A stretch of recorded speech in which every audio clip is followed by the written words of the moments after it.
வாசிக்க வேண்டும் என்று எல்லோரும் சொல்லி செல்வார்கள். ஆனால் எதை வாசிப்பது? ஆயுள் போதாது. அதனால் தேடி தேடி நாம் வாசிக்க வேண்டியவர்களாக இருக்கிறோம். வாழ்க்கைக்காக வாசிப்பது, வயிற்றுப்பாட்டுக்காக வாசிப்பது, பொழுதுபோக்குக்காக வாசிப்பது, பொழுதாக்கத்திற்காக வாசிப்பது, ஆர்வத்திற்காக வாசிப்பது, அக்கறைக்காக வாசிப்பது, பணிக்காக வாசிப்பது, பதவிக்காக வாசிப்பது, அறிவுக்காக வாசிப்பது, தகவல் பரிமாற்றத்திற்காக வாசிப்பது, பழகுவதற்காக வாசிப்பது, பண்புக்காக வாசிப்பது, இதயத்திற்காக வாசிப்பது, சுகத்துக்காக வாசிப்பது, மூளைக்காக வாசிப்பது, விடுதலைக்காக வாசிப்பது. இதில் நீங்கள் எந்த வகையில் வாசிக்கப் போகிறீர்கள் என்பதுதான் உங்கள் வாழ்க்கையை தீர்மானிக்கும். நம்முடைய தமிழ் நூல்கள் பலவற்றில் ஒரு விருந்தினரை எப்படி வரவேற்க வேண்டும் என்பது சொல்லப்பட்டிருக்கிறது. பல வீடுகளுக்கு சென்றால் இப்போது விருந்தோம்பலே இல்லை. அவர்கள் நாம் செல்கிற நேரத்தில் தொடரை பார்ப்பதற்கு கடிகாரத்தை பார்க்கிறார்கள். வரவேற்பதும் இல்லை. விருந்தினர்கள் வருகிற போது நம்முடைய புன்னகையே பூங்கொத்து, முகப்பொலிவே பொன்னாடை, கண் மலர்ச்சியே கற்கண்டு, நாம் வரவேற்கும் விதமே வாழ்த்து பந்தல். நாம் அவர்களை உள்ளே அழைத்து செல்கிற விதம்தான் அவர்களுக்காக நாம் விரிக்கின்ற ரத்தன கம்பளம். அப்படி விருந்தோம்பல் என்பது எப்படி நிகழ வேண்டும் என்பதை நாம் படித்து வாழ்க்கையிலே செயல்படுத்துவதற்கு தமிழ் நூல்கள் கற்றுத் தருகின்றன. ஷாரு ரங்னேக்கர் என்பவர் learn management from your wife's என்கிற ஒரு புத்தகத்தை எழுதியிருக்கிறார். மனைவியிடமிருந்து மேலாண்மையை கற்றுக்கொள்ளுங்கள். அந்த புத்தகத்தில் என்ன சிறப்பு என்றால், பல கணவன்மார்களுக்கு எங்கே மனைவி தன்னை மதிக்கவில்லையோ என்கிற எண்ணம் ஏற்படும். சின்ன குழந்தைகளை நீங்கள் வேறு வீட்டுக்கு கூட்டிக் கொண்டு போனால் அவை அந்த குழந்தைகளோடு விளையாடும். ஆனால் 5 நிமிடத்திற்கு ஒரு முறை வந்து நீங்கள் இருக்கிறீர்களா என்று பார்த்துவிட்டு போகும். அதை போல சில கணவன்களுக்கு மனைவி நம்மை சட்டை செய்கிறாரா, மதிக்கிறாரா என்கிற எண்ணம் எல்லாம் ஏற்படும். அதற்காக அவர்கள் அந்த எண்ணம் வராமல் இருக்க ஒரு தந்திரம் செய்வார்கள். அது என்னவென்றால், ஒரு மருந்து பாட்டிலை வாங்கி வந்தால் அதை அவர்கள் திறக்க முயற்சி செய்வதைப் போல பாவலா காட்டி, என்னால் முடியவில்லை, நீங்கள் திறங்கள் என்று சொல்லுவார்கள். உடனே இந்த ஆண் தன்னுடைய அத்தனை சக்தியையும் திரட்டி அந்த குப்பியை திறந்து காமிப்பார். சாதாரண நாட்களில் அவர்களே திறந்திருப்பார்கள். ஆனால் இந்த ஆணுக்கு ஒரு பாதுகாப்பு ஏற்பட வேண்டும் என்பதற்காக, அதை போல சமையல் அறையிலே சென்று குழந்தைகள் ஏதாவது பிரச்சனை செய்தால் உடனடியாக அப்பாவிடம் சொல்கிறேன் பார், ஏங்க கொஞ்சம் கூப்பிடுங்க என்பார்கள். அது எதற்காக என்றால், அப்பா என்னை விட அதிகாரம் படைத்தவர் என்பதை போல. ஆனால் அந்த குழந்தைக்கும் தெரியும் அப்பா வெறும் டப்பா என்று. இவையெல்லாம் மனைவியிடமிருந்து மேலாண்மை கற்றுக்கொள்ளுங்கள் என்று ஷாரு ரங்னேக்கர் எழுதியிருக்கிற ஒரு புத்தகம். கரூர் புத்தக திருவிழாவில் தொடக்க நாளன்று சம்பிரதாயமான நிகழ்ச்சியை முடித்துவிட்டு தொடக்க நாள் உரைக்காக என்னை அழைத்து என்னை பற்றி எனக்கே தெரியாத பல விவரங்களை தன்னுடைய தலைமை உரையில் அளித்து இந்த நிகழ்வை சிறப்பாக கட்டமைத்திருக்கின்ற மதிப்பிற்குரிய மாவட்ட ஆட்சித்தலைவர் தங்கவேல் அவர்களே, இங்கே வருகை புரிந்து இந்த மேடையிலே அமர்ந்திருக்கின்ற பெருமதிப்பிற்குரிய மாநகராட்சி மேயர் அவர்களே, பப்பாசியின் பொறுப்பாளர் மதிப்பிற்குரிய திரு சாதிக் பாஷா அவர்களே, திரு சிவக்குமார் அவர்களே, இங்கே நிகழ்ச்சிகளை எல்லாம் சிறப்பாக தொகுத்து வழங்கிக் கொண்டிருக்கின்ற நண்பர் அவர்களே, இந்த அரங்கத்தில் அமர்ந்திருக்கின்ற பெரியோர்களே, இளைஞர்களே, உங்கள் அனைவருக்கும் என்னுடைய அன்பான வணக்கங்களை தெரிவித்துக் கொள்கிறேன்.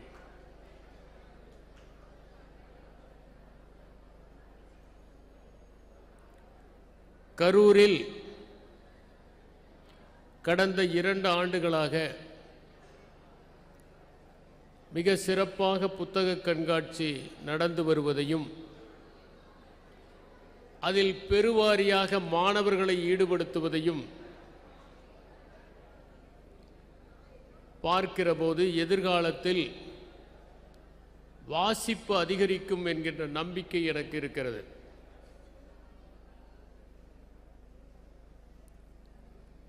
வாசிப்பது ஏன் முக்கியம், வாசிப்பதால் ஒரு மனிதன் என்ன பரிணாம வளர்ச்சியை அடைகிறான் என்பதை பற்றியெல்லாம் பெருவாரியான புத்தக கண்காட்சிகளில் பேசுகிற பேச்சாளர்கள் தங்கள் உரையில் தெரிவிக்கின்றார்கள். நம்முடைய ஆயுட்காலம்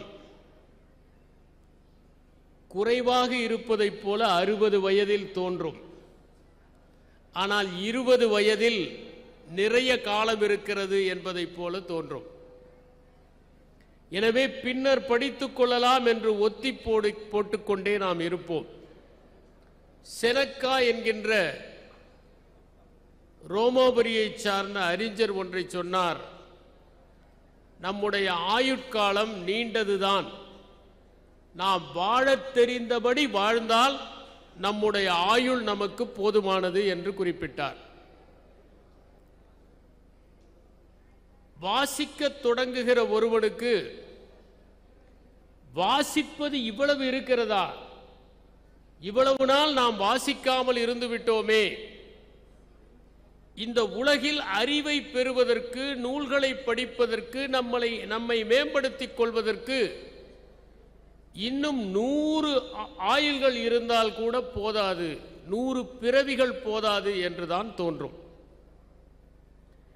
எனக்கு 40 வயதில்தான் நான் தவறவிட்டவை எவை என்பது தெரிந்தது. திரு தங்கவேல் அவர்கள் நான் படித்த படிப்புகளை எல்லாம் இங்கே பட்டியலிட்டார். அவற்றையெல்லாம் நான் 40 வயதுக்கு மேல்தான் படித்தேன்.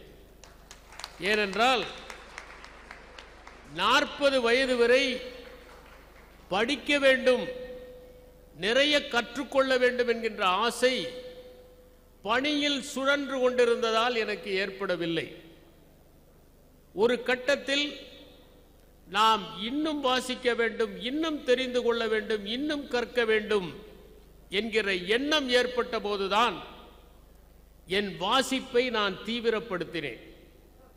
ஒருவேளை நான் 20 வயதிலேயே இதை தீவிரப்படுத்தி இருந்தால், இன்னும் 4 மணி நேரம் ஒவ்வொரு நாளும் நான் விழித்திருந்து புத்தகங்களை கையிலே வைத்திருந்தால், அரட்டையிலும் குரட்டையிலும் நான் செலவு செய்யாமல் அர்த்தமுள்ள வகையில் என் நேரத்தை பயன்படுத்தி இருந்தால் நான் இன்னும் மேன்மைப்பட்டு இருக்கக்கூடும்.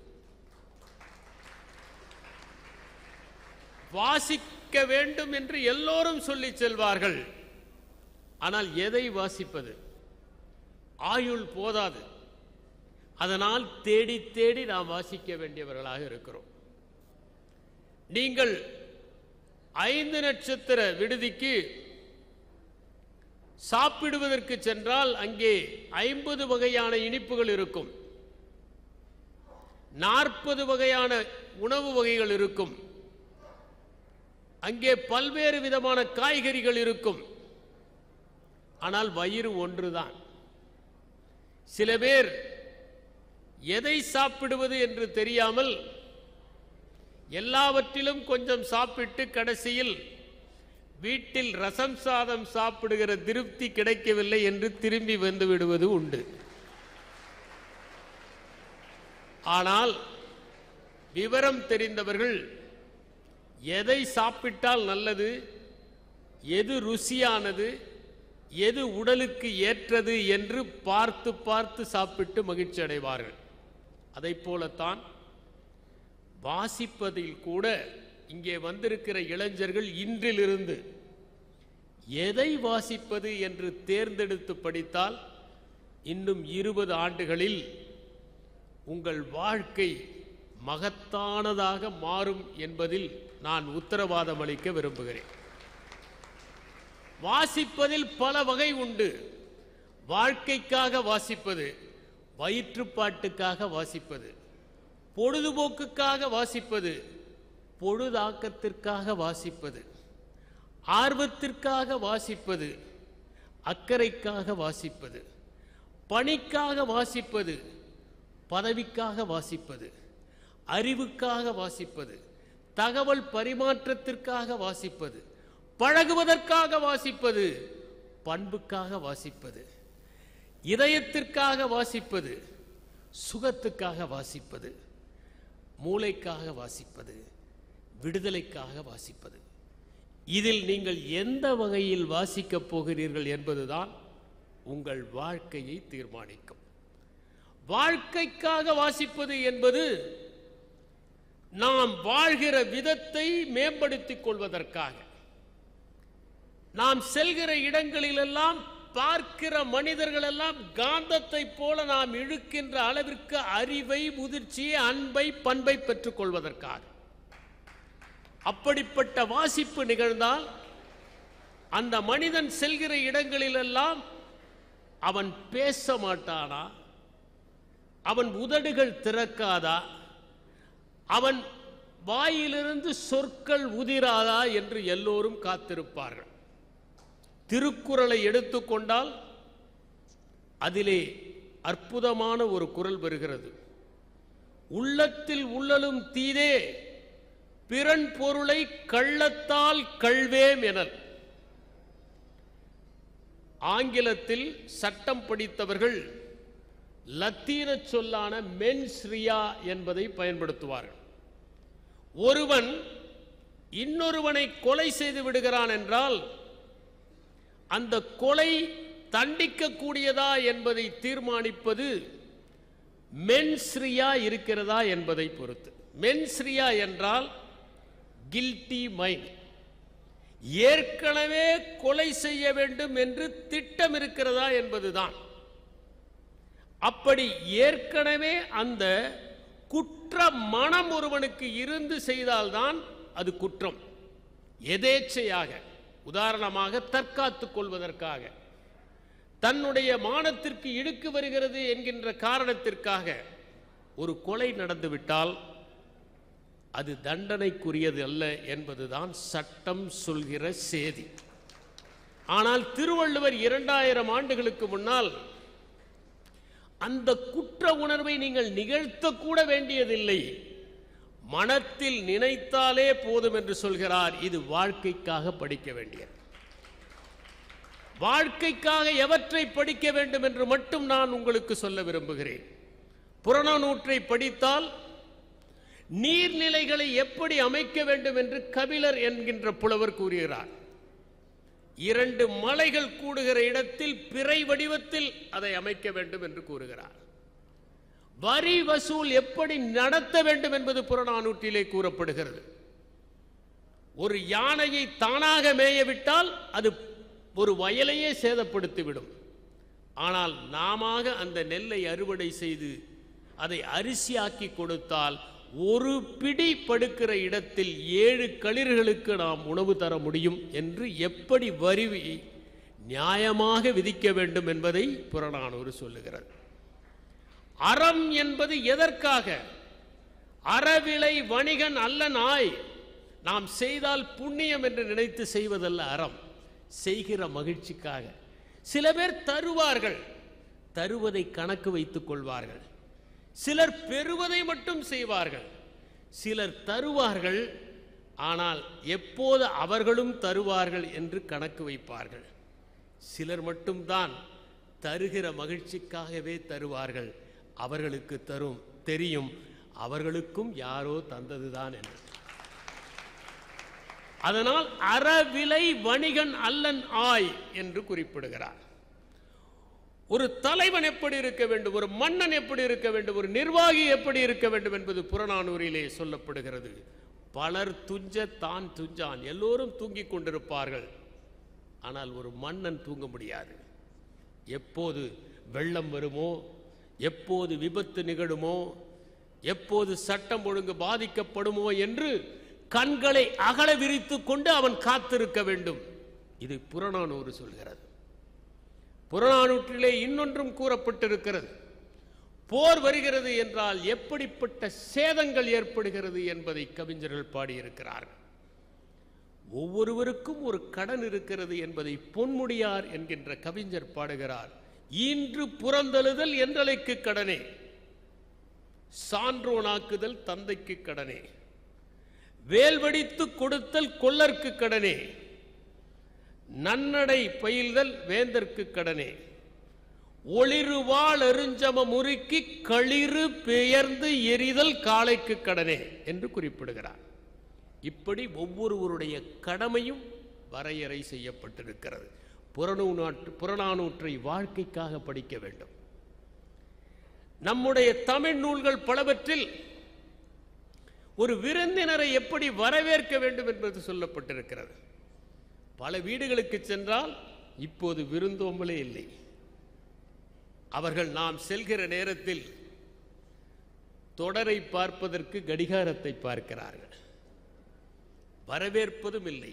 விருந்தினர்கள் வருகிற போது நம்முடைய புன்னகையே பூங்கொத்து, முகப்பொலிவே பொன்னாடை, கண் மலர்ச்சியே கற்கண்டு, நாம் வரவேற்கும் விதமே வாழ்த்து பந்தல், நாம் அவர்களை உள்ளே அழைத்து செல்கிற விதம்தான் அவர்களுக்காக நாம் விரிக்கின்ற ரத்தன கம்பளம்.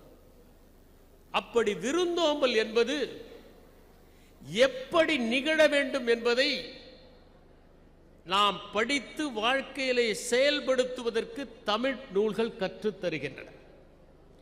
பல வீடுகளுக்கு சென்றால் சாப்பிடுகிற போது வாழை இலையின் இலையை நுனிப்பக்கத்தை வலது பக்கம் போட்டு விடுவார்கள், அடிப்பக்கத்தை இடது பக்கம் போடுவார்கள்.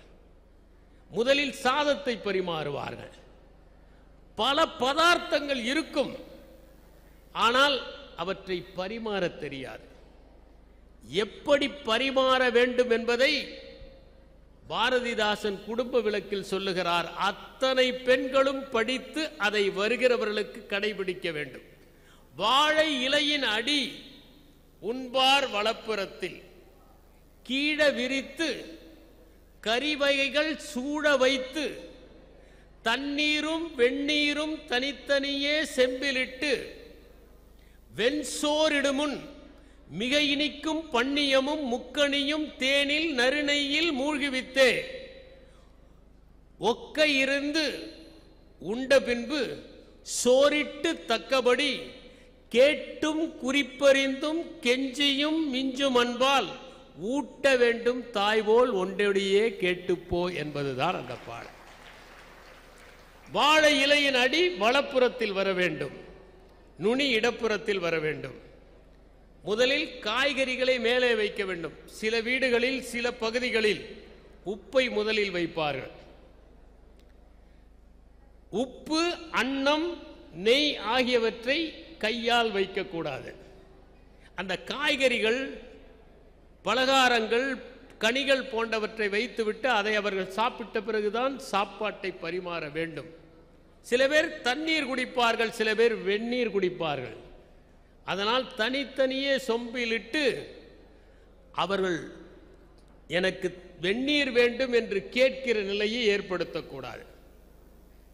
எக்கரியில் நாட்டம் எவர்க்கென்று நீ அறிந்தே அக்கரியை மேல் மேலும் அள்ளிவை, விக்குவதை நீ முன்னிணைந்து நினைப்பூட்ட நீரருந்த என்று குடும்ப விளக்கில் பாரதிதாசன் குறிப்பிடுகிறார். இன்று வருகிறவர்களை அன்போடு உபசரிக்க வேண்டும் என்பதை விவேக சிந்தாமணியிலே ஒரு பாடல் சொல்லி இருக்கிறது. ஒப்புடன் முகமலர்ந்து உபசரித்து உண்மை பேசி உப்பிலா கூடிட்டாலும் உண்பதே அமிர்தமாகும். முப்படமொழு பாலன்னம் முகந்திரிந்து இடுவாராயின் கப்பிய பசியும் கடும்பசி ஆகுமன்றோம். எனவே வாழ்க்கையை கற்றுத்தருகிற இலக்கியங்களை படிப்பது மிகவும் அவசியம். எப்படி விருந்தோம்ப வேண்டும், எப்படி நடக்க வேண்டும் என்பதையெல்லாம் நாம் வாழ்க்கையை இலக்கியங்களிலிருந்து படிக்க வேண்டும். பிளாட்டோ என்பவர் ரிபப்ளிக் என்கின்ற அற்புதமான ஒரு நூலை எழுதினார். அந்த குடியரசில் ஒருவன் எப்படி ஒரு தத்துவ ஞானியாக நிர்வாகத்தை நடத்துகிற போது நடந்து கொள்ள வேண்டும் என்று குறிப்பிட்டார். அற்புதமான நூல். பித்தாகரஸ் என்கின்ற அந்த அறிஞர் பிலாசபியா பெரனிக்கா என்கிற ஒரு நூலை எழுதினார். அதில் ஒருவன் வாழ்க்கையை எப்படி அமைத்துக் கொள்ள வேண்டும் என்று எழுதினார். லாவோட்சு என்கிற சீன அறிஞர் அவர் டாவோ டீச்சிங் என்கின்ற ஒன்றை எழுதினார். அந்த டாவோ டீச்சிங்கில் ஒரு மனிதன் எக்காரணத்தை கொண்டும் பெருமை அடைவதற்கு ஒன்றுமில்லை, அவன் தன்னை கரைத்து கொண்டு தன் அடையாளங்கள் இல்லாமல் பணிகளை செய்ய வேண்டும் என்கின்ற கருத்தை அழுத்தமாக சொன்னார். கன்ஃபியூஷியஸ் என்பவர் அனலக்ஸ் என்கிற நூலை எழுதினார். கன்ஃபியூஷியஸ் வாழ்க்கையிலே நடந்த ஒரு சம்பவத்தை சொல்லுகிறேன். அவர் ஒரு ஊருக்கு போகிறார். ஒரு பெண் அழுது கொண்டே வருகிறார். எதற்காக அழுகிறீர்கள்? இந்த ஊரில் மனித கொல்லி புலிகள் அதிகம். சென்ற ஆண்டு என் கணவர் இறந்து விட்டார். 6 மாதங்களுக்கு முன்னால் என் சகோதரன் இறந்து விட்டான். 3 மாதங்களுக்கு முன்னால் என் மகன் இறந்து விட்டான். அதனால் அழுகிறேன் என்றார். மனித கொல்லிகள் இவ்வளவு இருக்கிற ஊரில் நீ ஏன் இருக்க வேண்டும்? வேறு ஊருக்கு போய்விடலாமே என்று கன்ஃபியூஷியஸ் அறிவுரை சொன்னார். அந்த பெண் சொன்னார், மனித கொல்லிகள் இருக்கின்றன, ஆனால் எங்களை ஆள்கிற மன்னன் நல்லவனாக இருக்கிறானே, அதனால் தான் இந்த ஊரிலே இருக்கிறேன். ஆள்கிற மன்னனின் குணம் மனித கொல்லிகள் இருந்தால் கூட தாக்கு பிடிக்கிற அளவிற்கு மேன்மையுடையதாக இருக்க வேண்டும் என்று கன்ஃபியூஷியஸ் சொன்னார். இப்படி வாழ்க்கையை வாசிப்பதற்காக சில புத்தகங்கள் இருக்கின்றன. வயிற்றுப்பாட்டுக்காக வாசிக்கின்ற புத்தகங்கள் சில இருக்கின்றன. உதாரணமாக தமிழ்நாட்டிலே அறிவொளி இயக்கம் என்கின்ற ஒன்று 1990களிலே ஏற்பட்டது. எளிய மக்கள், படிக்க முடியாதவர்கள் எல்லாம் மாலை வேளையிலே படிப்பதற்கான வசதி ஏற்படுத்தி கொடுக்கப்பட்டது. அவர்களெல்லாம் உற்சாகமாக அந்த வகுப்புகளுக்கு வந்தார்கள். அவர்களுக்கு ஆவிலிருந்து சொல்லிக் கொடுக்கப்படவில்லை. ஏனென்றால் சுழிப்பது கடினம். அதனால் டாவிலிருந்து சொல்லிக் கொடுத்தார்கள். முதலில் பட்டம் என்பதை சொல்லிக் கொடுத்தார்கள், பட்டா என்பதை சொல்லிக் கொடுத்தார்கள். அதற்குத்தானே அதிக போராட்டம் இப்போது. பட்டாவை சொல்லிக் கொடுத்தார்கள், பட்டத்தை சொல்லிக் கொடுத்தார்கள், படத்தை சொல்லிக் கொடுத்தார்கள், எளிதாக கோடு போட்டு விட்டார்கள். அங்கே எல்லோரும் வந்து படித்தார்கள். அப்படி படித்ததன் காரணமாக அவர்களிடம் ஒரு உற்சாகம் ஏற்பட்டது. கற்றுக்கொள்கிற போது வயதானவர்கள் கூட குழந்தைகளாக ஆகிவிடுகிறார்கள். அதுதான் கல்வியின் மகத்துவம். நீங்கள் மாணவ பருவத்தில் இருந்த மகிழ்ச்சியை அடைய வேண்டும் என்றால் இப்போது கூட ஏதாவது வகுப்பிலே சேர்ந்து படியுங்கள். அங்கே இருக்கிற இளைஞர்கள் உங்களை இளமையாக்கி விடுவார்கள். யாரெல்லாம் இளைஞர்களோடு பழகுகிறார்களோ அவர்கள் எல்லாம் இளைஞர்களாகவே காணப்படுவார்கள். ஜூலியஸ் சீசர் போல அல்ல. ஏனென்றால் ஜூலியஸ் சீசர் தன்னை விட உடல் அமைப்பில் சிறந்தவனாக இருப்பவனோடு செல்ல மாட்டானாம். ஏனென்றால் அப்போது தான் எடுபடாமல் போய்விடுவோம் என்று. அப்படி அல்ல. அந்த அறிவொளி இயக்கம் வயிற்றுப்பாட்டுக்காக வாழ்கிற மக்களின் வாழ்க்கையில் ஒரு புதிய வெளிச்சத்தை ஏற்படுத்தியது. ரிச்சர்ட் பேக் என்பவர் ஒரு புத்தகத்தை எழுதினார், ஜொனாதன் லிவிங்ஸ்டன் சீகல் என்று. அந்த புத்தகம் அபரிமிதமாக விற்றது. அமெரிக்காவிலே இன்டர்னல் ரெவென்யூ சர்வீஸ் என்கிற ஒன்று உண்டு. அதுதான் இங்கே இருக்கிற இன்கம் டாக்ஸ் போல. தீட்டி விட்டார்கள் அவரை. அத்தனை சொத்துகளும் பறிபோறியது. பிறகு அந்த சொத்துக்களை மீட்பதற்காக அவர் the bridge across forever a love story என்கிற ஒரு புத்தகத்தை எழுதினார். சில பணிகளில் இருப்பவர்கள் படித்துக்கொண்டே இருக்க வேண்டும், எழுதிக்கொண்டே இருக்க வேண்டும். உதாரணமாக எழுத்தையே நம்பி இருக்கிற எழுத்தாளர்கள் படித்துக்கொண்டே இருக்க வேண்டும், எழுதிக்கொண்டே இருக்க வேண்டும். நான் கேள்விப்பட்டிருக்கிறேன். ஒரு ஊருக்கு ஒருவர் போனார். அங்கே ஒரு பெரிய வீடு இருந்தது. இது யாருடைய வீடு என்று கேட்டார்கள். அவர் ஒரு பெரிய பேச்சாளருடைய வீடு.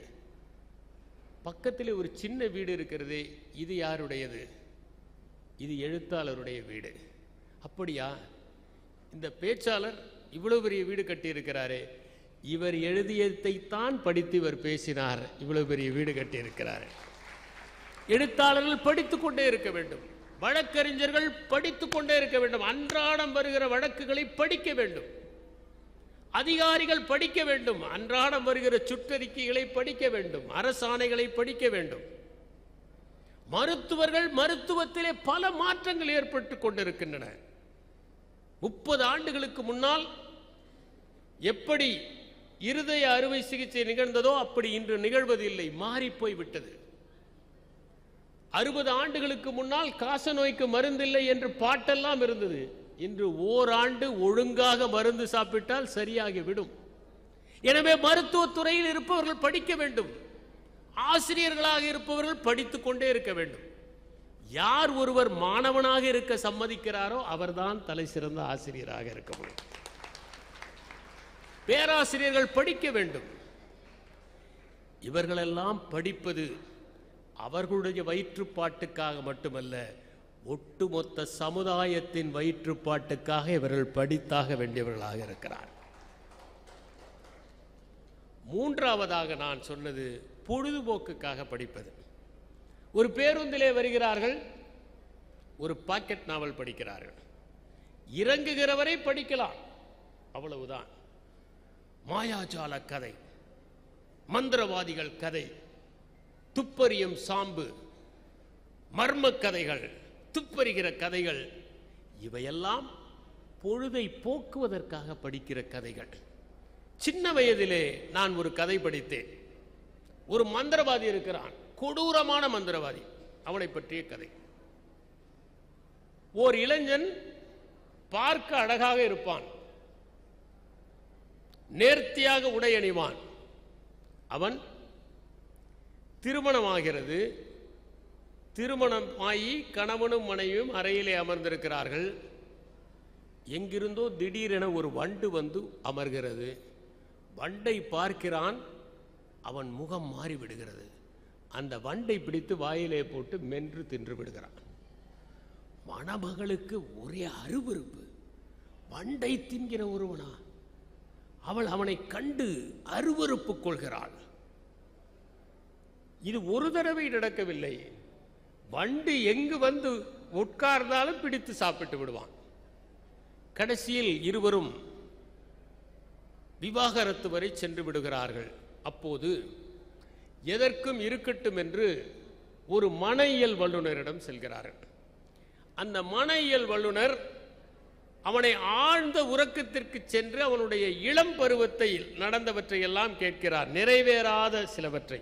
அப்போது அவன் பாட்டி சின்ன வயதிலே ஒரு கதை சொல்லியிருக்கிறார். ஒரு மந்திரவாதி, கொடுமைகள் செய்கிற மந்திரவாதி, குரூரமானவன். அப்படிப்பட்ட மந்திரவாதியை மக்கள் எப்படியாவது கொல்ல வேண்டும் என்று நினைக்கிறார்கள். ஓர் இளவரசன் மட்டும் சில கடுமையான பயிற்சிகள் செய்து அந்த மந்திரவாதியின் உயிர் எங்கே இருக்கிறது என்று கண்டுபிடிக்கிறான். 7 மலைகளுக்கு அப்பால் ஒரு குகை இருக்கிறது. அந்த குகைக்குள் ஒரு பெட்டி இருக்கும். அந்த பெட்டிக்குள் ஒரு வண்டு இருக்கும். அந்த வண்டை சாப்பிட்டு விட்டால் அவன் உயிர் போய்விடும். இதையெல்லாம் சொல்லி அந்த இளவரசன் எப்படி போகிறான் என்று சொல்வதற்குள் பாட்டி இறந்து விட்டார். அது இவன் ஆழ்மனத்தில் பதிந்து வண்டை பார்க்கிற போதெல்லாம் அவனுக்கு மந்திரவாதி ஞாபகம் வந்து வண்டை பிடித்து தின்றிருக்கிறான். இப்படி ஒரு கதை. இப்படி பொழுதுபோக்குவதற்காக படிப்பது ஒன்று. பாக்கெட் நாவல்கள், இவற்றை படித்து நாம் வாழ்க்கையிலே கடைபிடிக்க முடியாது. ஆனால் சில நேரங்களில் மனத்தை தளர்த்தி கொள்வதற்காக, நம்முடைய நிமிடங்களை இனிப்பு தடவுவதற்காக, நம் பொழுதுகளை மகிழ்ச்சி உடையதாக மாற்றிக்கொள்வதற்காக இதை போன்ற புத்தகங்களையும் வாசிக்க வேண்டும். சில நேரங்களில் நான் அம்புலி மாமா வாசிப்பது உண்டு. அப்படி வாசிக்கிற போதெல்லாம் 10 வயது சிறுவனாக நான் ஆவேன். திடீரென்று இரும்பு கை மாயாவியை மறுபடியும் பதிப்பித்திருந்தார்கள். படித்து பார்த்தேன். சின்ன வயதில் ரசித்து படித்த புத்தகங்கள். ஆனால் அவற்றை படிக்கிற போது நாமும் குழந்தைகளாகி போகிறோமே. இந்த உலகத்திலேயே அழகானது எது தெரியுமா? மீண்டும் நீங்கள் குழந்தைகளைப் போல உணர ஆரம்பித்தால் அதுதான் தெய்வீகத்தினுடைய அடையாளம். எப்போது நீங்கள் குழந்தைகளைப் போல ஆகிறீர்களோ அப்போது இறைவனின் வாசலை அடைகிறீர்கள் என்பதை எத்தனையோ ஞானிகள் சொல்லியிருக்கிறார்கள். அடுத்தது பொழுதாக்கத்திற்காக. பொழுதுபோக்கு என்பது என்டர்டெயின்மெண்ட், பொழுதாக்கம் என்பது ஹாபி. பொழுதுபோக்கு நம் நேரத்தை செலவிடுவதற்காக, பொழுதாக்கம் என்பது நேரத்தை முதலீடு செய்வதற்காக. நீங்கள் உங்கள் நேரத்தை முதலீடு செய்ய வேண்டும் என்றால் சரித்திர நூல்களை படிக்க வேண்டும். ஹீரோடோட்டஸ் என்கிற ஒருவர், அந்த ஹீரோடோட்டஸ் முதல் சரித்திர நூலை எழுதியவர், சரித்திர நூல்களின் தந்தை என்று அழைக்கப்படுபவர். சுவாரஸ்யமாக எழுதுவார். அவருடைய சரித்திர புத்தகத்தை படித்தால் ஏதோ நாவலை படிக்கிற மாதிரி இருக்கும்.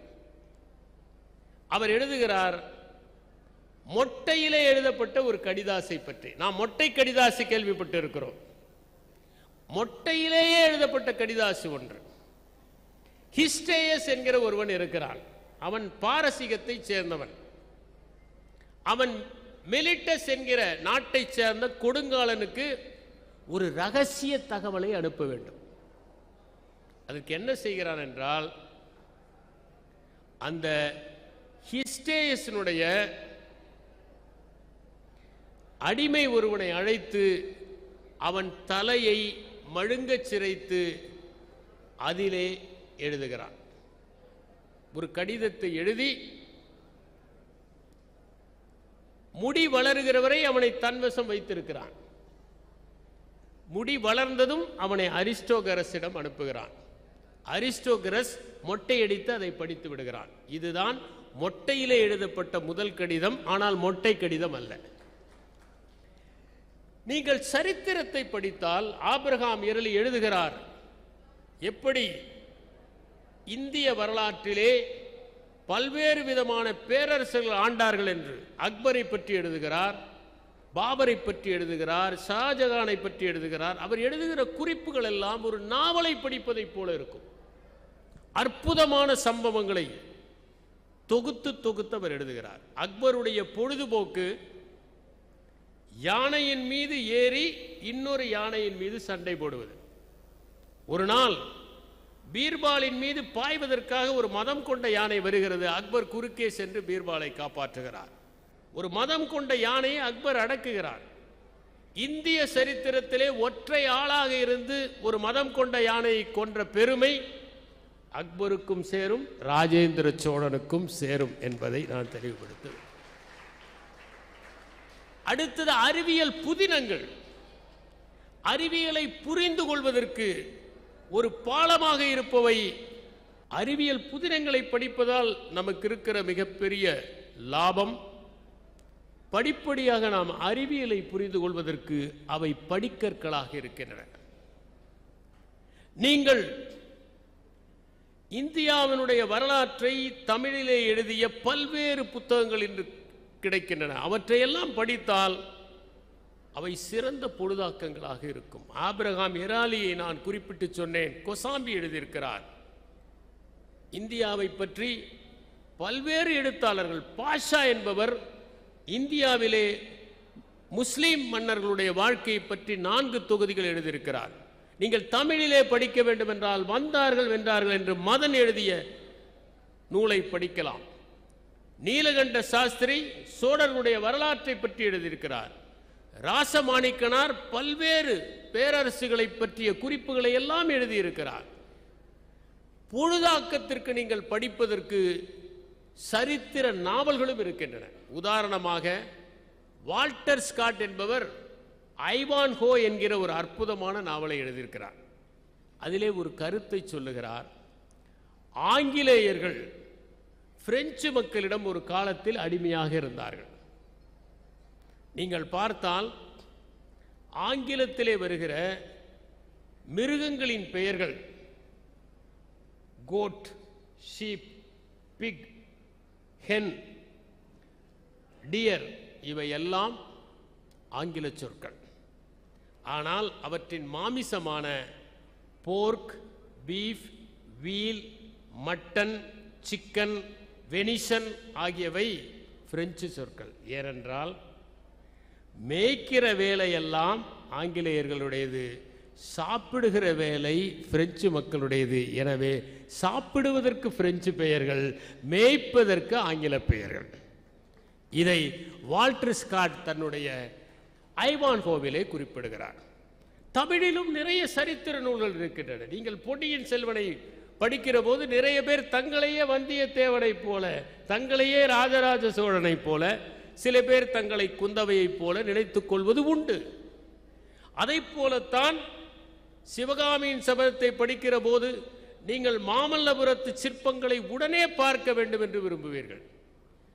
யாரெல்லாம் சிவகாமியின் சபதத்தை படித்தார்களோ அவர்கள் மாமல்லபுரத்திற்கு சென்று அந்த சிற்பங்களை பார்க்கிற போது இங்குதானே ஆயன சிற்பி நின்றிருப்பார், இங்குதானே சிவகாமி நடனமாடி இருப்பார் என்கிற எண்ணம் வராமல் இருக்கவே முடியாது.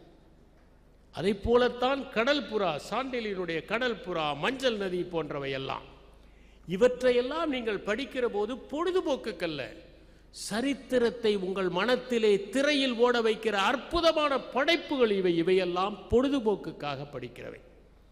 அடுத்தது பணிக்காக படிக்கிறவை. இங்கே வந்திருக்கிற இளைஞர்கள் வாழ்க்கை எப்போதுமே கல்லூரியில் கதகதப்பாகத்தான் இருக்கும்.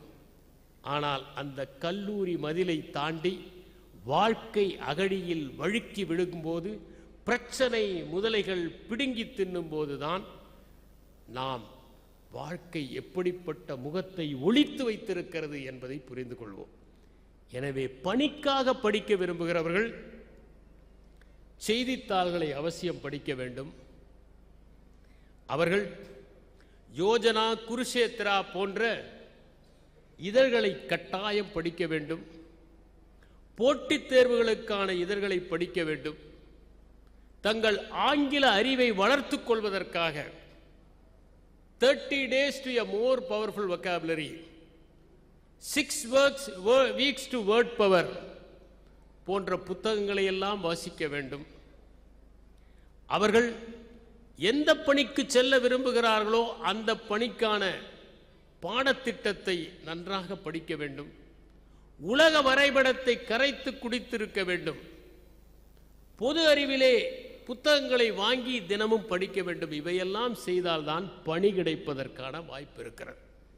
பணி கிடைத்து விட்டது, அடுத்தது பதவிக்காக படிப்பது. பதவி உயர்வுக்காக படிப்பதை பற்றி நான் பேசவில்லை. அந்த பணியிலே மின்ன வேண்டாமா, சராசரியாக இருந்துவிட்டு நாம் சென்று விடுவதா என்று யோசிக்க வேண்டும். திருக்குறளிலே பொருட்பாலை நீங்கள் படித்தால்தான் பணியிலே இருப்பவர்கள் எப்படி பக்குவமாக நடந்து கொள்ள வேண்டும் என்பது தெரிய வருகிறது. அதிலே குறிப்பறிதல் என்கிற ஒரு அதிகாரம் இருக்கிறது. நாம் சந்திக்கின்ற மனிதர்களுடைய உடல் அசைவுகளை வைத்து, முக குறிப்புகளை வைத்தே அவர்கள் எப்படிப்பட்டவர்கள் என்று நாம் அறிந்து கொள்ள வேண்டும். அதுதான் நிர்வாகத்திற்கு மிகவும் முக்கியம். அப்படிப்பட்ட கருத்துக்களை நாம் வாசிப்பதற்கு, பதவியிலே இருக்கிற போது நம்மை தக்க வைத்துக் கொள்வதற்கான உபகரணமாக பயன்படுத்தி கொள்ள வேண்டும். ஷேக்ஸ்பியர் ஆன் மேனேஜ்மெண்ட் என்கிற ஒரு புத்தகம். நாம் நினைக்கிறோம் மேலாண்மை என்பது இன்று திடீரென முளைத்து விட்டது என்று. இல்லை, திருக்குறளில் மேலாண்மை இருக்கிறது, ஷேக்ஸ்பியருடைய புத்தகங்களிலே இருக்கிறது, நாலடியாரிலே இருக்கிறது, சுக்கிரநீதியிலே இருக்கிறது, மேக்கியவெல்லியில் இருக்கிறது. இவற்றையெல்லாம் நாம் படிக்க வேண்டும். மேக்கியவெல்லியை நீங்கள் படித்தால்தான் நாம் பணியிலே இருக்கிற போது எப்படிப்பட்ட சூழ்ச்சிகள் எல்லாம் நம்மை சுற்றி பின்னப்படும் என்பதை தெரிந்து கொண்டு அவற்றை சமாளிப்பதற்கான ஆற்றலை வளர்த்து கொள்ள முடியும். ஷேக்ஸ்பியர் மேலாண்மையை பற்றி எப்படியெல்லாம் குறிப்பிடுகிறார் என்பதை நாம் அதை படித்துத்தான் தெரிந்து கொள்ள முடியும். 1 minute மேனேஜர் என்கிற ஒரு புத்தகம், தயவு செய்து படியுங்கள். சின்ன புத்தகம்.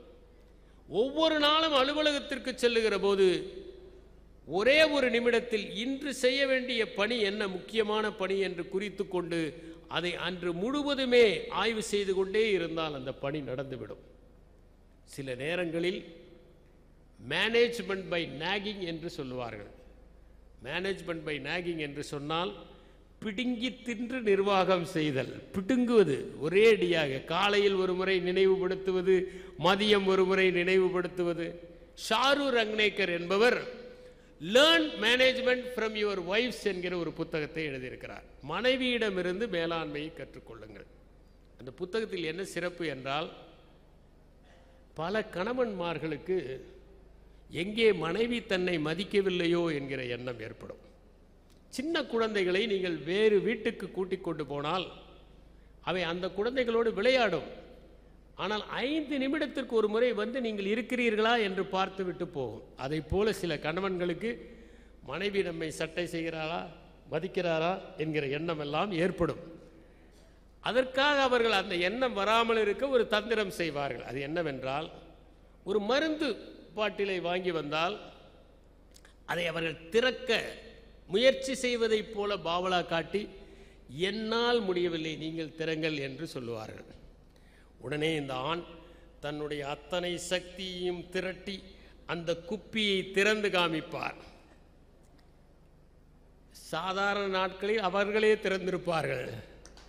ஆனால் இந்த ஆணுக்கு ஒரு பாதுகாப்பு ஏற்பட வேண்டும் என்பதற்காக, அதை போல சமையலறையிலே சென்று குழந்தைகள் ஏதாவது பிரச்சனை செய்தால் உடனடியாக அப்பாவிடம் சொல்கிறேன் பார், ஏங்க கொஞ்சம் கூப்பிடுங்க என்பார்கள். அது எதற்காக என்றால், அப்பா என்னை விட அதிகாரம் படைத்தவர் என்பதை போல. ஆனால் அந்த குழந்தைக்கும் தெரியும் அப்பா வெறும் டப்பா என்று. இவையெல்லாம் மனைவியிடமிருந்து மேலாண்மை கற்றுக்கொள்ளுங்கள் என்று ஷாகுரு ரங்கனேக்கர் எழுதியிருக்கிற ஒரு புத்தகம். பதவியிலே இருக்கிற போது நாம் வாழ்க்கை திறன்களை கற்றுக்கொள்ள வேண்டும். நாம் எப்படி நம்முடைய சமூக மேம்பாட்டை அதிகப்படுத்திக் கொள்ள வேண்டும் என்பதை கற்றுக்கொள்ள வேண்டும். உதாரணமாக மெக்கார்மக் என்கிறவர் ஒரு புத்தகத்தை எழுதியிருக்கிறார், what they don't teach you at Harvard business school என்று. ஹார்வர்ட் பிசினஸ் பள்ளியில் என்ன சொல்லிக் கொடுப்பதில்லை, அவசியம் படிக்க வேண்டிய புத்தகம். தகவல் தொடர்பை எப்படி செய்ய வேண்டும் என்பதற்கு அவர் கம்யூனிகேஷன் என்கிற ஒரு புத்தகத்தை எழுதியிருக்கிறார். தலைமை பண்புகள் எல்லா நிர்வாகிகளுக்கும் தேவை. ஜான் அடையர் என்பவர் ஒரு புத்தகத்தை எழுதியிருக்கிறார், ஆன் லீடர்ஷிப், ஆன் மோட்டிவேஷன் என்று. இந்த புத்தகங்களை எல்லாம் நாம் பதவியில் இருக்கிற போது படித்தால்தான் அந்த நுணுக்கங்களை அறிந்து கொள்ள முடியும். உதாரணமாக, ஒரு கூட்டத்தை நீங்கள் நடத்துகிறீர்கள். எப்போதுமே ஆய்வு கூட்டம் என்பது சுவாரஸ்யமாக இருப்பதில்லை. அதை எப்படி எளிமையாக, சுருக்கமாக, நச்சென்று நடத்த வேண்டும் என்பதை நாம் கற்றுக்கொள்ள முடியும். இவற்றையெல்லாம் நீங்கள் பதவியிலே உங்களை மேம்படுத்திக் கொள்வதற்காக, பதவியிலே மின்னுவதற்காக, அதை தக்க வைத்துக் கொள்வதற்காக பயன்படுத்துவதற்கு படிக்க வேண்டிய புத்தகங்கள். அடுத்ததாக மிக முக்கியமானது, நாம் அறிவுக்காக படிக்க வேண்டியது. பொழுதுபோக்குக்காக படிப்பது வேறு, பொழுதாக்கத்திற்காக பயன்படுத்துவது வேறு. ஆனால் அறிவை மேம்படுத்திக் கொள்வதற்காக, அறிவு என்பது புத்தகங்களில் இருந்தது, உலகத்தை பற்றி அறிந்து கொள்வதற்காக. நீங்கள் டால்ஸ்டாயினுடைய போரும் அமைதியும் என்ற நூலை படித்தால்தான் அதில் இருக்கிற பாத்திரங்களின் தன்மையை பார்த்து நாம் இவ்வளவு பெரிய உலகத்தில் ஒரு சின்ன துளியை போல இருக்கிறோமே என்று கற்றுக்கொள்வோம். அத்தனை மகத்தான பாத்திரங்கள்.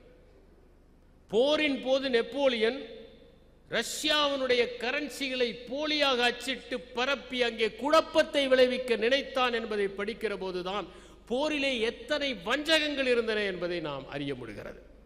நீங்கள் சன்சுவனுடைய போர்க்கலையை படித்தால், உலகத்திலேயே முதலில் எழுதப்பட்ட போர்க்கலை புத்தகம் சன்சு எழுதியதுதான்.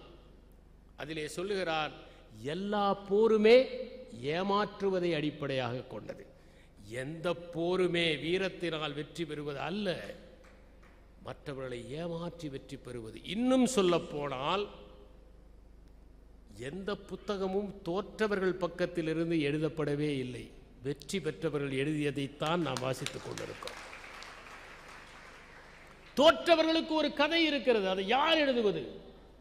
நாம் எழுதினால் அது இரண்டாம் பட்சமாக இருக்கும். அதில் ஈடுபட்டவர்கள் எழுதினால்தானே முதல் பட்சமாக இருக்க முடியும். சன்பின் என்றவர் ஒன்றை எழுதினார் போர்க்கலையை பற்றி. இவையெல்லாம் டால்ஸ்டாயினுடைய அந்த போரும் அமைதியும் புத்தகத்தை படிக்க வேண்டும். ஒரு மனிதன் விடாமுயற்சியாக வாழ்க்கையில் தொடர்ந்து போராடி ஒரு பெண்ணை எப்படி மரண தண்டையிலிருந்து மீட்க முடியும் என்பதற்குத்தான் புத்துணர்வு என்கிற ஒரு புத்தகத்தை எழுதினார். இவ்வளவு பக்கங்கள் கொண்ட புத்தகம், அற்புதமான புத்தகம். அத்தனை இளைஞர்களும் வாசித்தால்தான், ஒரு முயற்சியில் சற்று பின்னடைவு அடைந்தாலே சோர்ந்து போய்விடுகிறார்களே, தற்கொலை செய்து கொள்ளலாம் என்று நினைக்கிறார்களே, வாழ்க்கை முடிந்து விட்டது என்று கருதுகிறார்களே, அதிலிருந்து அவர்கள் விடுதலை பெற முடியும். நீங்கள் தயவு செய்து புத்துணர்வை படியுங்கள். 10 நாட்கள் ஆகும். ஆனால் புத்துணர்வை படித்தால் நீங்களே புத்துணர்வு பெறுவீர்கள். ரிசரக்ஷன் என்பதுதான் அந்த புத்தகம். தாஸ்தோவஸ்கி அற்புதமான ஒரு நூலை எழுதியிருக்கிறார், பிரதர்ஸ் ஆஃப் காரமசோவ் என்று. அதை படிப்பதே ஒரு பேரின்பமாக இருக்கும். தாஸ்தோவஸ்கியினுடைய வாழ்க்கை என்ன? மரண தண்டையிலிருந்து மீண்டு சிறைவாசத்திற்கு செல்லுகிறார். சைபீரியாவுடைய சிறைகளிலே இருக்கிறார். சிலந்திகள் தான் அவருக்கு துணையாக இருக்கின்றன. ஒரு சிலந்தியை பார்த்தால் தனிமையிலே வாடுகிற ஒரு மனிதன் மகிழ்ச்சி அடைகிறான் என்றால் எவ்வளவு துயரத்திலே அவன் இருந்திருக்க வேண்டும். அந்த தாஸ்தோவஸ்கி சிறையிலேயே தன்னுடைய நாவல்களை எழுதிவிட்டார். வெளியே வந்து அவர் வெறுமனே எழுத வேண்டியதுதான். அனைத்து மூலையிலேயே எழுதிவிட்டார். அந்த நாவல்களை படிக்க வேண்டும். அவருடைய சிறுகதைகளை படிக்க வேண்டும். அவருடைய சூதாடியை படிக்க வேண்டும். அவருடைய குற்றமும் தண்டனையும் படிக்க வேண்டும். இவையெல்லாம் அறிவுக்காக படிக்க வேண்டியவை. தமிழிலே ஜெயகாந்தன் நினைத்து பார்க்கிறேன் என்று ஒரு புத்தகத்தை எழுதியிருப்பார். சின்ன சின்ன கட்டுரைகள். அந்த கட்டுரையின் 10வது அத்தியாயத்திலோ 12வது அத்தியாயத்திலோ அவர் எழுதியிருக்கிறார், எனக்கு மிதிவண்டி ஓட்ட தெரியாது, ஆனால் கார் ஓட்டுவேன், மிதிவண்டி ஓட்ட தெரியாது.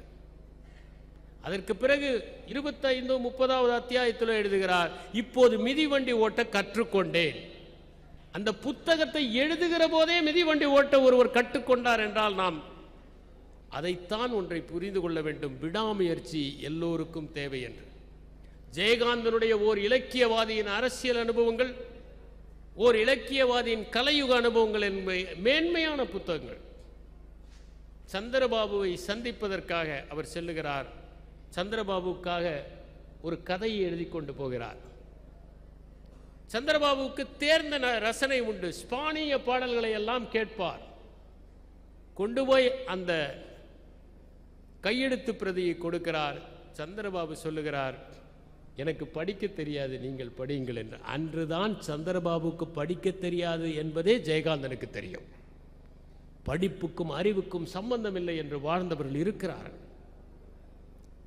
ஆனால் அப்படி வாழ்ந்தார்கள் என்பதை நாம் படித்துத்தான் தெரிந்து கொள்ள முடியும். ஆகவே அறிவு சம்பந்தமாக நீங்கள் படிக்க வேண்டும் என்றால் சுந்தர ராமசாமியை படியுங்கள். உபபாண்டவம் என்கிற ஒரு அற்புதமான நாவலை எஸ் ராமகிருஷ்ணன் எழுதியிருக்கிறார். அதிலே ஒரு காட்சி, ஒரு மரம் கானகத்திலே இருக்கிறது. பொதுவாக மரம் பசுமையாக இருக்கும், நிழல் கருப்பாக இருக்கும். ஆனால் அந்த மரத்தின் நிழலும் பசுமையாக இருக்கிறது. அந்த மரத்திலே வந்து ஒரு மன்னன் வேட்டையாட வந்தவன் அமர்கிறான். அமர்ந்தால் அவன் பெண்ணாக ஆகிவிடுகிறான். அங்கே ஒரு வேடுவன் வருகிறான். அவன் மீது காதல் ஏற்படுகிறது. இருவரும் திருமணம் செய்து கொள்கிறார்கள். 5 பெண் குழந்தைகளை பெற்றெடுக்கிறான். அரண்மனைக்கு செல்ல வேண்டும் என்கிற ஆர்வம் ஏற்படுகிறது. மரத்திடம் கேட்கிறான், என்னை ஆணாக மாற்று, நான் அரண்மனையில் சென்று பார்க்க வேண்டும் என்று. மரம் அவனுக்கு அருள்கிறது. அரண்மனைக்கு ஆணாக செல்கிறான், பார்க்கிறான். அங்கே 5 மகன்களையும் அழைத்து கொண்டு காட்டுக்கு வருகிறான். அந்த 5 மகன்களும் இந்த 5 மகன்களும் சேர்ந்து சண்டை போட்டு 10 பேரும் செத்து போகிறார்கள். அந்த மரத்திடம் வந்து அழுகிறான். மரம் சொல்கிறது, உனக்கு 5 குழந்தைகளை உயிர்ப்பித்து தருகிறேன்.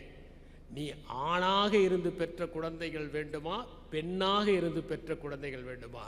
அவன் சொல்லுகிறான், பெண்ணாக இருந்து பெற்ற குழந்தைகள் தான் வேண்டும் என்று.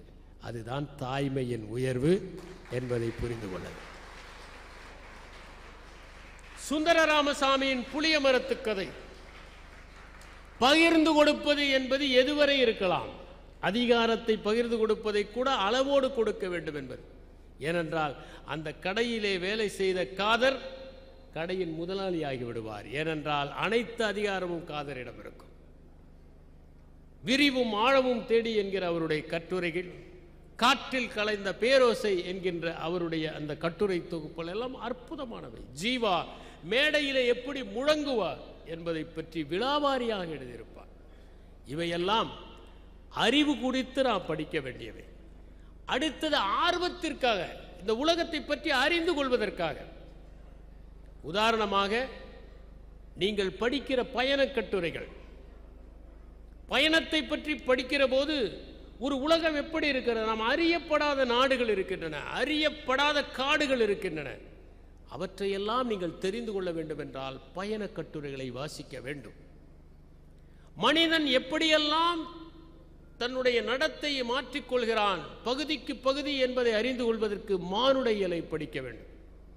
அந்த மானுடையலை படித்தால்தான் ஒவ்வொரு பகுதியில் மனிதன் எப்படி நடந்து கொள்கிறான் என்பதை பார்க்க முடியும்.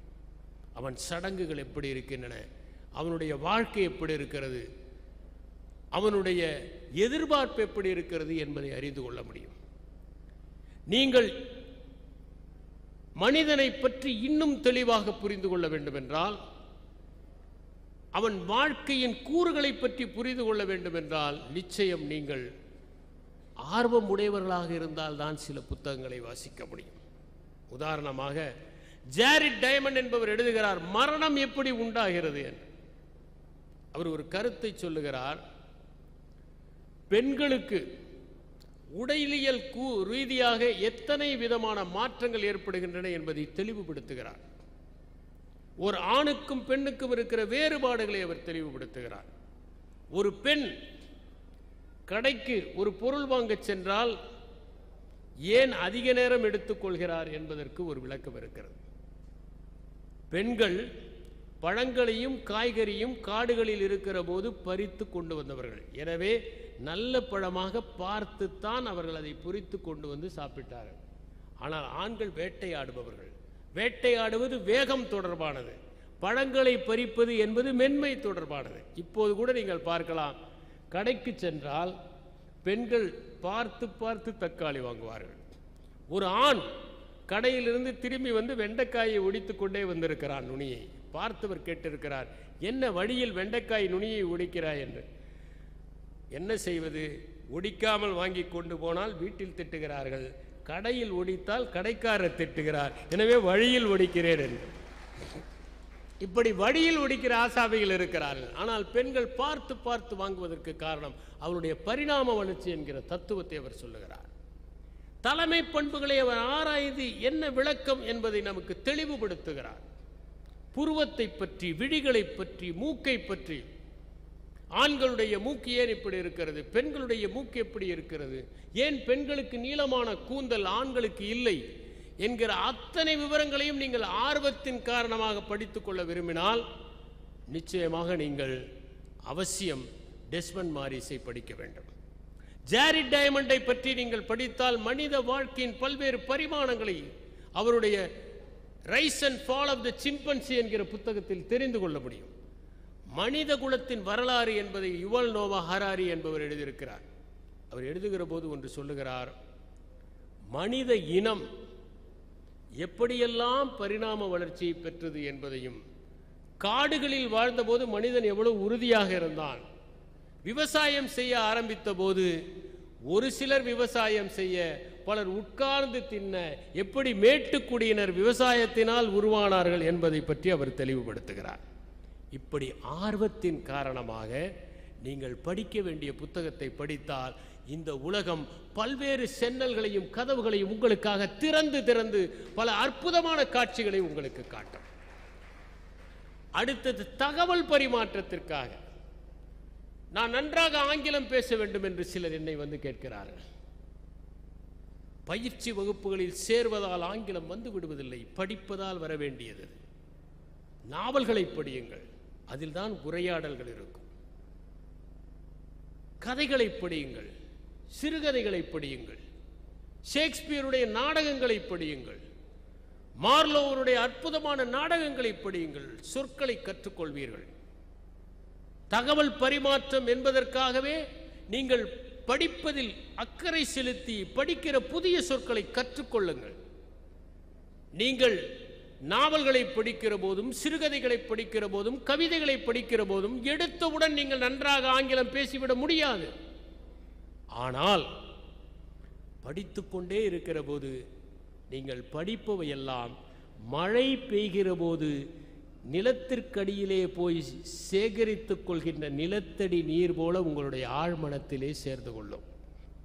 ஒரு நாள் உங்களை அறியாமலேயே அற்புதமான ஒரு சொல்லை பயன்படுத்துவீர்கள். தேவையான இடத்தில் உங்களை அறியாமலேயே சரளமான சொற்கள் வந்து விடும்.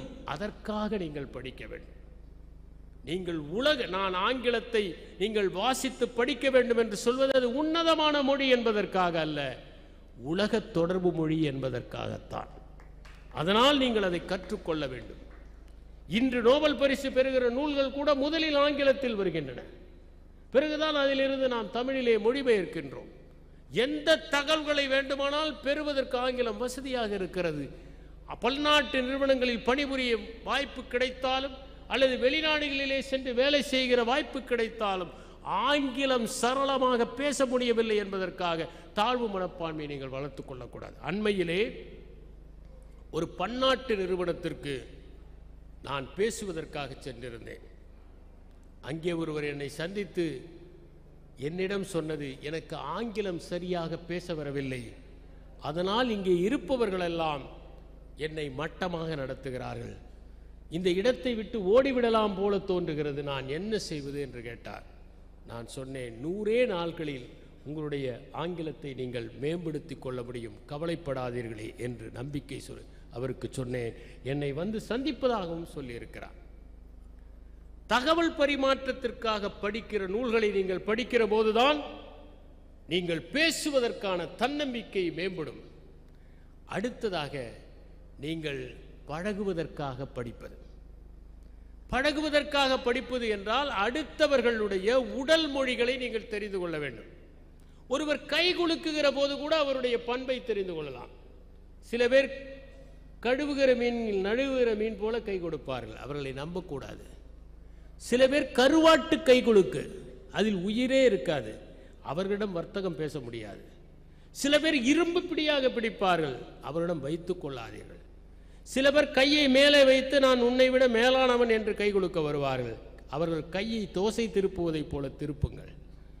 சில பேர் எப்படி கை குலுக்குகிறார்கள் என்பதை பொறுத்து அவர்களுடைய ஆளுமையை நீங்கள் அறிந்து கொள்வதற்கு உடல் மொழிகளை பற்றி, சொற்கள் இல்லாத மொழிகளை பற்றி வந்திருக்கிற புத்தகங்களை நீங்கள் படிக்க வேண்டும். அப்போதுதான் நீங்கள் எப்படி மக்களை சந்திக்க வேண்டும், அவரிடமிருந்து பேசுவதற்கு முன்பே எப்படி கற்றுக்கொள்ள வேண்டும். உதாரணமாக, ஒருவர் பேசுகிற விதத்திலேயே அவர் எப்படி பேசுகிறார் என்று கற்றுக்கொள்ளலாம். நான் மாவட்ட ஆட்சியரிடம் இந்த நிகழ்ச்சிக்கு வருவதில் சில தடங்கள் இருக்கிறது, நான் ஆஸ்திரேலியா போக நேரிடலாம் என்று சொன்னேன். இப்போது அவர் என்னை நீங்கள் ஆஸ்திரேலியா போகிறீர்களா என்று கேட்டார். அவர் ஆஸ்திரேலியா போகிறீர்களா என்று கேட்டால் அக்கறை, ஆஸ்திரேலியா போகிறீர்களா என்று கேட்டால் வியப்பு, ஆஸ்திரேலியா நீங்கள் போகிறீர்களா என்று கேட்டால் நம்பவில்லை என்று பொருள். எனவே குரலில் ஏற்ற இறக்கங்களை பொறுத்துத்தான் நாம் அவருடைய உள்ள கிடக்கையை அறிந்து கொள்ள முடியும். ஒன்றை உங்களுக்கு சொல்லுகிறேன், வார்த்தைகள் பொய் சொல்லும், ஆனால் கண்கள் பொய் சொல்லாது. நீங்கள் யாரை பார்க்கிறீர்கள், எப்படி பேசுகிறீர்கள், உங்கள் பார்வை சரியாக இருக்கிறதா, அனைவரையும் பார்த்து பேசுகிறீர்களா, தன்னம்பிக்கையோடு பேசுகிறீர்களா, தைரியமாக உட்காருகிறீர்களா, இருக்கையிலே உட்கார்ந்தால் எழுந்து போக விரும்புகிறார்கள் என்று பொருள். இவற்றையெல்லாம் அறிந்து கொள்வதற்கு நிறைய புத்தகங்கள் இருக்கின்றன, அவற்றை வாசியுங்கள். இன்று பல இளைஞர்கள் புதியவர்களை பார்த்தால் மரவட்டையைப் போல சுருண்டு விடுகிறார்கள். யார் புதியவர்களாக இருந்தாலும் சரி, அவர்களோடு சென்று அறிமுகப்படுத்தி கொண்டு பேசி கடற்பஞ்சு தண்ணீரை உறிஞ்சுவதைப் போல அவர்களிடமிருந்து செய்திகளை உறிஞ்சிக் கொள்பவன் தான் வாழ்க்கையில் வெற்றி பெற முடியும். அதனால் சமூக நுண்ணறிவு தொடர்பான நூல்களை படியுங்கள். டேனியல் கோல்மேன் என்பவர் உணர்ச்சி மேலாண்மையை பற்றி எழுதியிருக்கிறார். இன்று பல இளைஞர்கள் சின்ன தோல்விக்கே துவண்டு போய் விடுகிறார்கள். தென்றலுக்கே தாக்கு பிடிக்காத கப்பல்கள் இவை இவை எங்கே கடும் புயலுக்கு தாக்கு பிடிக்கப் போகின்றன என்கின்ற கவலை எனக்கு ஏற்படுவது உண்டு. அப்படிப்பட்ட தோல்விகளிலிருந்து உங்களை மீட்டுருவாக்கம் செய்து மறுபடியும் திண்மையோடு, நம்பிக்கையோடு, ஆளுமையோடு நீங்கள் வெளிவருவதற்கு தேவை உணர்ச்சி மேலாண்மையை பற்றி நீங்கள் அறிந்து கொள்வது.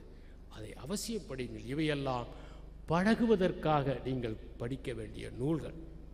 அடுத்தது பண்புக்காக படிக்க வேண்டிய நூல். கலீல் கிப்ரான் தீர்க்கதரிசி என்கிற ஒரு நூலை எழுதியிருக்கிறார். அதை படிக்கிற போதுதான் ஒரு மனிதன் மகத்தான மனிதனாக ஆவதற்கு எப்படி தன்னை நெறிப்படுத்திக் கொள்ள முடியும் என்பதை நீங்கள் உணர முடியும். எளிய சொற்களில் எழுதப்பட்டிருக்கிறது. அவர் தருவதை பற்றி எழுதுகிறார். கணவன் மனைவி உறவை பற்றி எழுதுகிறார். அவர் சொல்லுகிறார், நீங்கள் ஒருவருடைய கோப்பையை இன்னொருவர் நிரப்புங்கள், ஆனால் ஒரே கோப்பையை இருந்து குடிக்காதீர்கள். நீங்கள் சேர்ந்து இருங்கள், ஆனால் உங்களுக்குள் ஒரு இடைவெளி இருக்கட்டும். ஒரு இசைக்கருவியினுடைய நரம்புகள் சற்று தள்ளி இருப்பதனால்தான் இனிய இசையை அது மீட்ட முடிகிறது. தூண்கள் தள்ளி இருப்பதனால்தான் அது கட்டடத்தை தாங்க முடிகிறது. தூண்களின் இடைவெளியைப் போல, இசைக்கருவியின் நரம்புகளின் இடைவெளியைப் போல உங்களிடம் சேர்ந்தும் இருங்கள், சற்று பிரிந்தும் இருங்கள். அடுத்தவர்களுக்கான பரப்பு வெளியை தாருங்கள் என்று சொல்லுகிறார். குழந்தைகளை பற்றி பேசுகிறார், தருவதை பற்றி பேசுகிறார், அவர் வழிபாட்டை பற்றி பேசுகிறார். இறைமையே உங்களுடைய உதடுகளில் உச்சரிக்காவிட்டால் அது பிரார்த்தனையாக இருக்காது, அது தானாக உச்சரிக்க வேண்டும் என்று குறிப்பிடுகிறார். மிர்தாதின் புத்தகத்தை பற்றி ஓஷோ கூறிய பிறகுதான் அது தமிழிலே வந்தது. மிர்தாத் என்பவர் எழுதிய அற்புதமான ஒரு புத்தகம். ஞானத்தை தேடி ஒருவன் போகிறான், அவனுக்கு கிடைக்கிற ஞானத்தை பற்றிய புத்தகம் அது. நீங்கள் பழகுவதில் எப்படி மேன்மையாக ஒரு கம்பீரமான ஆணாக நடந்து கொள்ள வேண்டும், கம்பீரமான பெண்ணாக, சமூக சிந்தனை உள்ள ஒரு பெண்ணாக நீங்கள் நடந்து கொள்ள வேண்டும் என்றால் குறிஞ்சி மலரில் வருகிற அரவிந்தனை பற்றியும் பூரணியை பற்றியும் தெரிந்து கொள்ள வேண்டும். மகத்தான நோக்கத்திற்காக அந்த இரண்டு இளைஞர்களும் போராடுபவர்கள். இவை போன்ற நூல்களை நீங்கள் பழகுவதற்காக படிக்க வேண்டும். படிக்கிற சுகத்துக்காகவே படிப்பதும் உண்டு. மோத்தி ராஜகோபால் என்று என்னுடைய நண்பர், திருச்சியிலே அவர் ஒரு நகைக்கடை வைத்திருந்தார். நகைக்கும் படிப்புக்கும் பெரிய தொடர்பு இல்லை. அவர் ஜெயகாந்தனுடைய நண்பர். ஒரு முறை இங்கர்சாலின் புத்தகங்கள் இந்தியாவில் கிடைப்பதில்லை என்று சொன்னபோது எனக்கு இங்கர்சாலின் புத்தகத்தை நேரில் கொண்டு வந்து கொடுத்தவர். அவருக்கு படிப்பதில் அவ்வளவு ஆர்வம். படிப்பதையும் மக்களிடம் பகிர்வதையுமே தன்னுடைய வாழ்க்கையாக கொண்டு வந்தார். நான் மோத்தி ராஜகோபால் இறந்து போன போது அவருடைய நினைவு குறிப்பிலே எழுதினேன், மோத்தி ராஜகோபால் நடந்து போகிற போது எனக்கு மோத்தி ராஜகோபால் நடப்பதைப் போல தெரியாது, ஒரு புத்தகமே கால் முளைத்து நடந்து போவதைப் போல தோன்றும். சுகத்துக்காக வாசிப்பது. நீங்கள் வேர்ட்ஸ்வர்த்தின் கவிதைகளை படித்தால் கிடைப்பது அந்த சுகம்தானே. கீட்ஸ் எழுதுகிறார், I am half in love with easeful death என்று, ஓட் டு த நைட்டிங்கேல் என்கிற அந்த கவிதையில் I am half in love with easeful death.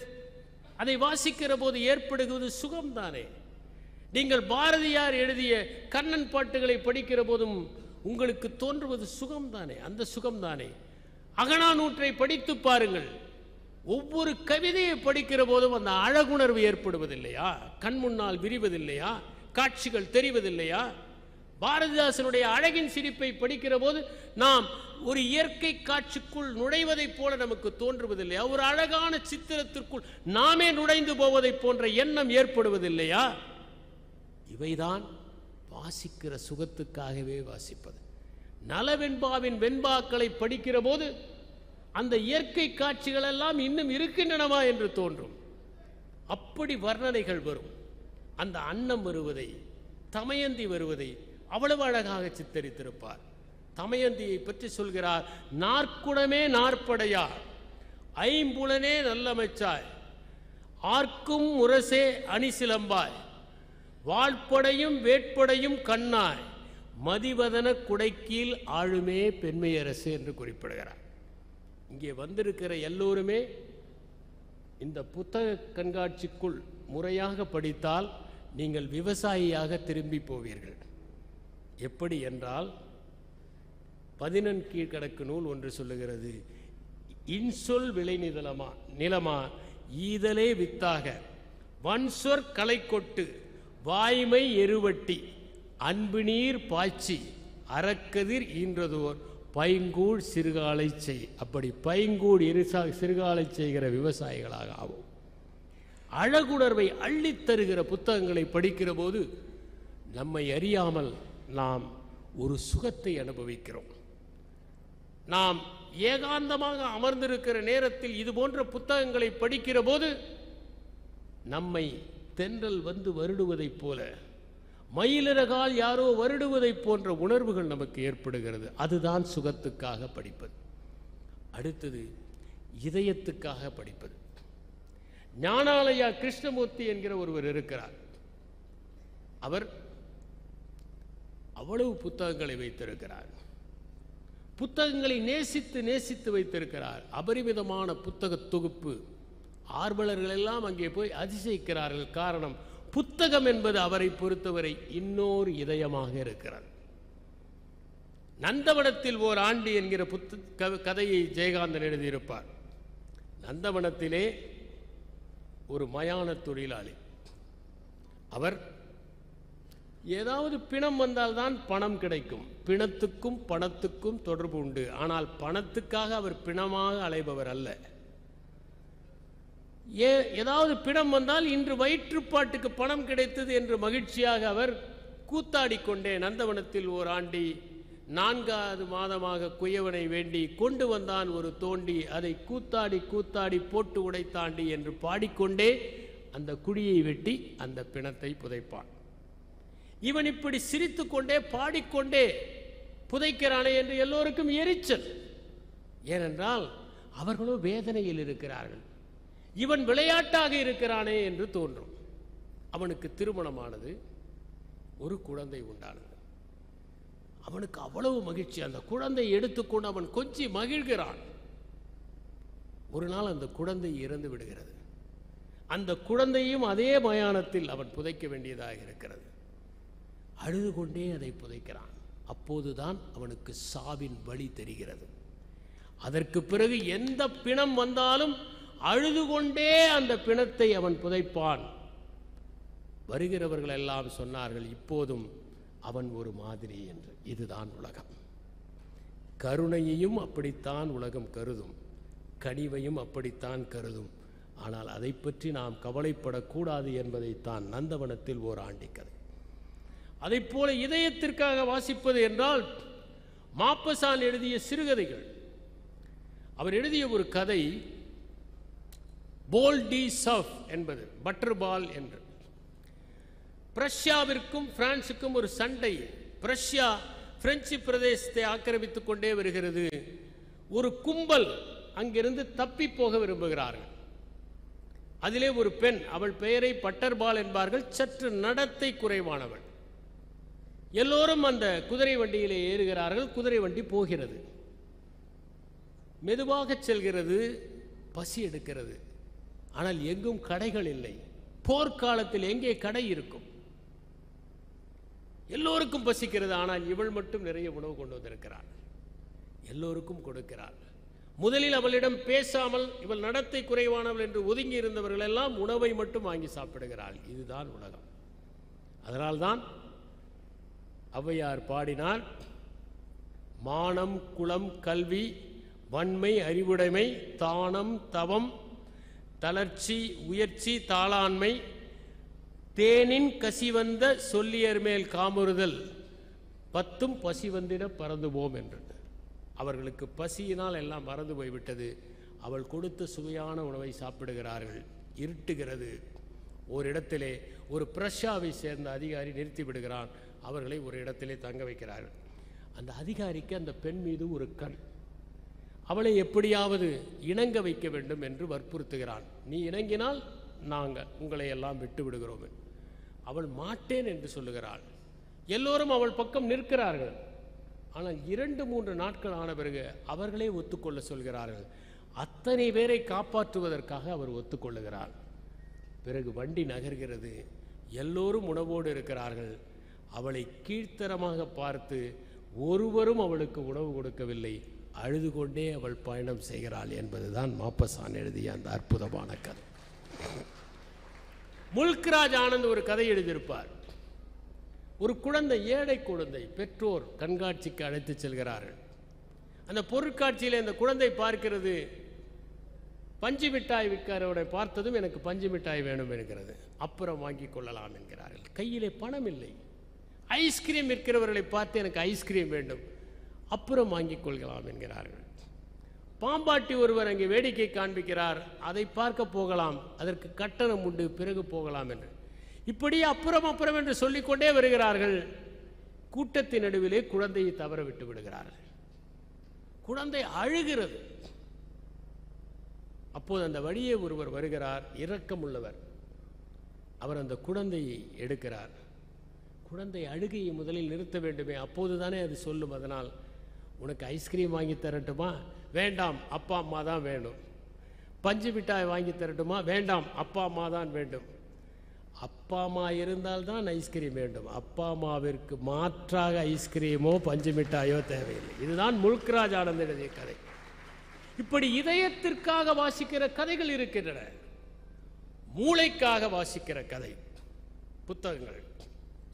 Karl Marx, இன்று வந்திருக்கிற இளைஞர்களுக்கு நான் இதை அவசியம் படிக்க வேண்டும் என்று சொல்கிறேன். Reflections of an young man on the choice of a profession என்கிற ஒரு புத்தகத்தை கார்ல் மார்க்ஸ், சின்ன 3 பக்கம் உள்ள ஒரு கட்டுரை, ஒருவன் எப்படி தன்னுடைய பணியை தேர்ந்தெடுக்க வேண்டும் என்ற அற்புதமான கட்டுரை எழுதியிருப்பார். அவர் எழுதிய அந்த தாஸ் கேபிட்டலை படிக்க வேண்டும் என்றால் 10 ஆண்டுகள் தேவை. இந்த கம்யூனிஸ்ட் மேனிஃபெஸ்டோவை அவரும் ஏங்கல்ஸும் பார்த்து பார்த்து செதுக்கி இருப்பார்கள். அவையெல்லாம் மூளைக்காக படிக்க வேண்டியவை.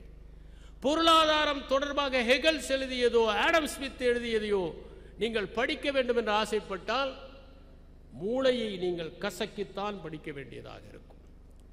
ஏங்கல்ஸ் எழுதியிருப்பார் குடும்பம், தனிச்சொத்து, அரசு ஆகியவற்றின் தோற்றம் என்ற புத்தகத்தை அவசியம் படியுங்கள். குடும்பம் எப்படி உண்டானது, எப்படி பெண் வழி சமுதாயம் கீழே வீழ்ச்சி அடைந்து ஆண் வழி சமுதாயம் அதிகாரத்தை கையில் எடுத்துக் கொண்டதனால் இந்த சமூகம் வீழ்ச்சி அடைந்தது என்பதை எழுதியிருப்பார். அவர் எழுதுகிறார், ஒரு முதலாளியிடம் அடிமையாக இருக்கிற ஒருவன் கூட அடிமைப்படுத்த ஓர் உயிர் உண்டு, அது தன் மனைவி என்று நினைக்கிறான் என்று எழுதியிருப்பார். சீனத்திலே ஒரு காலத்திலே ஒரு கணவன் மனைவியை கொன்றால் அது தண்டனைக்குரியது அல்ல என்கிற சட்டம் இருந்தது என்பதை புரிந்து கொள்ளுங்கள். 1920கள் வரை இங்கிலாந்திலே பெண்களுக்கு ஓட்டுரிமை இல்லை என்பதை உணர்ந்து கொள்ளுங்கள். இதையெல்லாம் நீங்கள் ஏங்கல்ஸை படிக்க வேண்டும். மனித குரங்கிலிருந்து மனிதனானதில் உழைப்பின் பங்கு என்ற ஒரு சின்ன புத்தகம், அதை படித்தால் உழைப்பு எவ்வளவு முக்கியம். இன்று நாம் உழைக்காமல் இருக்க கைகளை எல்லாம் விடுதலை பெறுவதற்காக கருவிகளை உருவாக்கிவிட்டோம். கைகளில் உழைத்ததனால்தான் மூளை நமக்கு விரிவடைந்தது. ஆனால் இன்று உழைக்காமல் இருப்பதற்கு மூளை பலவற்றை உருவாக்கிவிட்டது. இதுதான் பரிதாபமான ஒன்று. நீங்கள் ஏங்கல்ஸை படியுங்கள். நீங்கள் இருத்தலியலை பற்றி படிக்க வேண்டும் என்றால் சார்த்தரை படியுங்கள். சார்த்தருடைய ஒரு கட்டுரையை படிப்பதற்கு ஒரு நாள் வேண்டும். அவர் சொல்லுகிறார்,